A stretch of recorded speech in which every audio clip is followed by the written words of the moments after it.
Pitong suspek na umano'y sangkot sa carnapping at online na pagbebenta ng mga ninakaw na sasakyan at piyesa ang tuluyang nasukol ng mga tauhan ng PNP Highway Patrol Group sa isinagawang operasyon sa lalawigan ng Bulacan.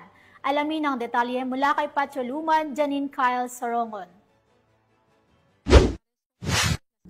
Timbog ang 7 suspect na sangkot sa kasong Republic Act No. 10883 or the new Anti-Carnapping Act of 2016 sa ikinasang operasyon ng mga tauhan ng Bulacan Highway Patrol Team sa pangunguna ni Police Major Renz Principe at sa pamumuno ng kanilang Regional Chief na si Police Lieutenant Colonel Joey Caise kasama ang kapulisan ng San Jose del Monte City Police Station sa Block 12 Barangay Gumaok West, San Jose del Monte City, Bulacan nito lamang nakaraang araw.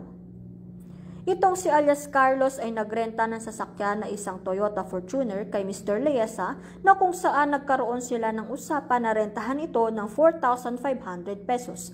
Pagkatapos ng ilang araw at tinatawagan na ni Mr. Leesa si alias Carlos, ngunit sa kabilang banda ay hindi na ito makontak. Sinuri umano ng may-ari ang GPS na nakakabit sa sasakyan kaso hindi niya na ito malocate.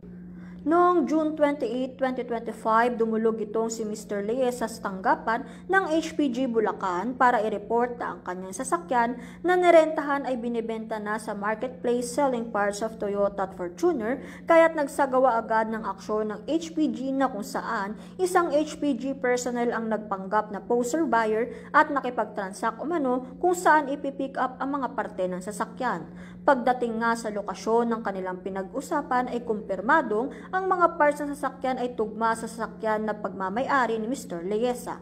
Ayon sa papeles na dala-dala ni Mr. Leesa at dito na nagsagawa ng pag-aresto sa 7 suspect.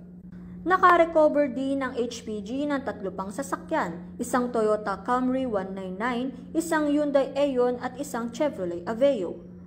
Binasahan ng mga suspect ng kanilang karapatan sa salitang kanilang nauunawaan at nasuksodiyan na ng Highway Patrol Team Bulacan Detention Facility habang hinihintay ang pagharap namang ito sa korte. Ang mga nasabing sasakyan naman ay dinala din sa himpilan ng HPG Bulacan para sa verifikasyon. Ito naman ang pahayag ni Police Major Renz Principe patungkol sa nasabing operasyon. Una po sa lahat, nagugat po itong operasyon namin dahil na din sa reklamo ng ating complainant na natangayan ng kanyang dalawang pinaparentang sasakyang Montero at Toyota Fortuner.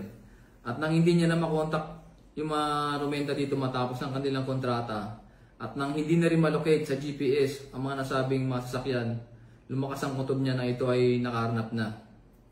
So natuntun namin itong mga nasabing sasakyan. Dahil na din sa kanyang pagkadismaya, nagbakasakali na lang siyang tumingin sa marketplace, sa mga group chat ng benta ng mga sasakyan. At eksakto naman, may katugma na binibenta na kalintulad ng modelo at kulay ng kanyang nawawalang Toyota Fortuner. Kaya minabuti niyang dumulog sa aming opisina at agad naman namin itong inaksyonan at nagkasa ng operasyon laban sa mga sospek. Sa gitna ng aming operasyon, aming aktong naabutan ang mga sospek na nagkakalas ng mga pyesa mula sa isang SUV na kulay puti at mula na din doon sa mga aming na-recover na plaka at chassis. Amin na kumpirma na tugma ito sa ORCR ng nawawalang Toyota Fortuner ng ating complainant.